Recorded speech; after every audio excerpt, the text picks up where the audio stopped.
За сайн хүмүүсээ амлсан ёсороо одоо би таавраа таалах гэж байна. 2 таавар таалах болно. Хоёуланган зөв таасан хүнд 10k өгөх болно. Тааварт оролцох хүмүүс миний энэ пэйжийг фоллоу хийсэн байх шаардлагатай. Хэрвээ хийгээгүй бол таны хариулт хүчингүй тооцогдох болно гэдгийг анхаараарай. Тааврынхаа хариуг доор комент хэсэгт үлдээгээд арт нь яагаад тэгж хариулах болсноо тайлбарлаж бичээрэй. Хамгийн түрүүнд хариулсан нэг хүн ялагч болох болно. За нэгдэх таавар. Хаан харуулаасаа асуув. Чи өчигдөр шөнө ямар зүүд зүүдэлсэн бэ? Гэхэд харуул нь таныг дайнд явчих гэж зүүдлээ гэж хариулв. Хаан уурлаж харуулыг шууд цаазаар ав. Яагаад вэ? 2 дахь таавар. Чи өөрийгөө онгоцны жолооч гэж бод.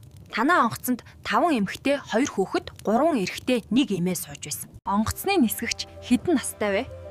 За ингээд энэ 2 тааврыг таагаарай. Та бүхэндээ амжилт хүсье. Ялагчийг 5 хоногийн дараа тодруулах бол мэдээж хамгийн түрүүнд зөв тааж тайлбараа зөв бичсэн цор ганц хүн л ялагч болох болно.